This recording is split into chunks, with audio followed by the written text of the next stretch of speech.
कभी सोचा है कि भारत इतना बड़ा, इतनी सारी संस्कृतियां, भाषाएं, ये सब एक साथ कैसे टिका हुआ है?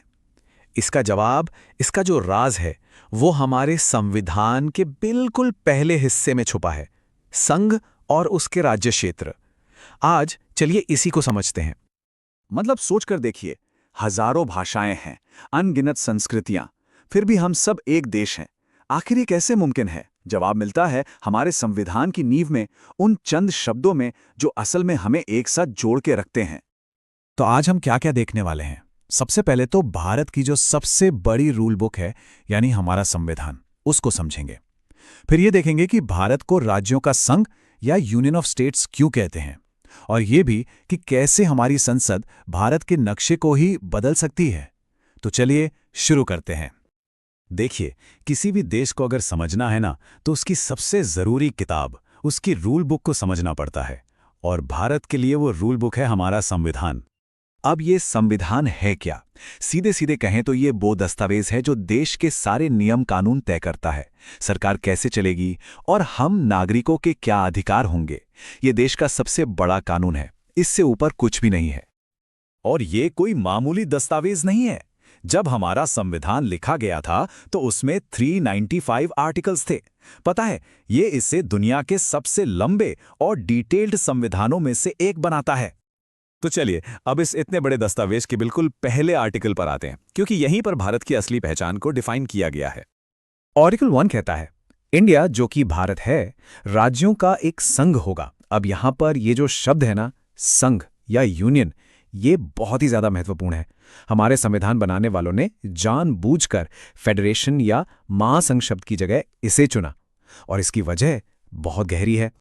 इसका सीधा सा मतलब सिर्फ एक है, भारत का कोई भी राज्य देश से अलग नहीं हो सकता। ये जो संघ है, ये अटूट है, इसे तोड़ा नहीं जा सकता, बस। तो इस संघ शब्द की अहमियत को और अच्छे से समझने के लिए चलिए देखते हैं कि ये बाकी सिस्टम्स जैसे कि कॉन्फेडरेशन या फेडरेशन से अलग कैसे है। सबसे पहले आता है कॉन्फेडरल सिस्टम या परिसंघीय प्रणाली। इसको आप बस राज्यों का एक ढीला ढाला सा गठबंधन समझ लीजिए, जहां कोई भी राज्य जब चाहे तब अलग हो सकता है। फिर आता है फेडरेशन यानी महासंघ, जैसे कि अमेरिका में है। ये कॉन्फेडरेशन से तो मजबूत होता है, लेकिन यहां भी राज्य एक अग्रीमेंट के तहत जुड़ते हैं और टेक्निकली वे अलग हो सकते हैं। और फिर आता है हमारा मॉडल यूनियन यानी संघ। यहां राज्य किसी एग्रीमेंट या समझौते से नहीं जुड़े हैं, वो तो देश का एक ऐसा हिस्सा है जिसे अलग किया ही नहीं जा सकता। उन्हें अलग होने का कोई अधिकार नहीं है। तो अब फर्क बिल्कुल साफ है ना?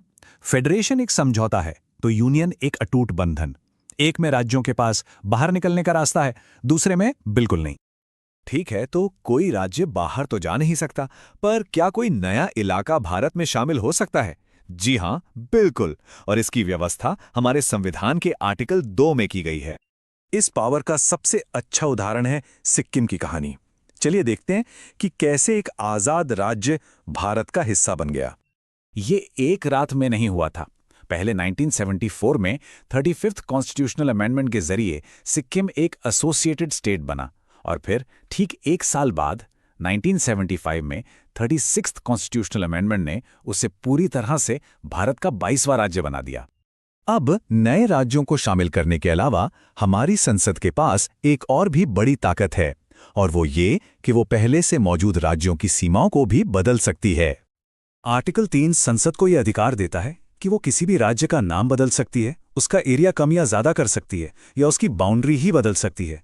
और सबसे हैरान करने वाली बात, इसके लिए उस राज्य की सहमति की भी जरूरत नहीं है। और ये सिर्फ किताबी बातें नहीं हैं। साल 2000 में ही हमने इस ताकत को एक्शन में देखा, जब उत्तर प्रदेश से उत्तरांचल, जो अब उत्तराखंड है, बनाया गया। मध्य प्रदेश से छत्तीसगढ़ बना और बिहार से झारखंड। और जानते हैं सबसे कमाल की बात क्या है? देश के नक्शे में इतना बड़ा बदलाव करने के लिए किसी स्पेशल मेजॉरिटी की भी जरूरत नहीं पड़ती। ये काम संसद में एक सिंपल मेजॉरिटी यानी साधारण बहुमत से हो सकता है। ये सारी बातें, ये सारी जानकारी सीधे हमारे संविधान से आती हैं, जो हमारे देश की बुनियाद है।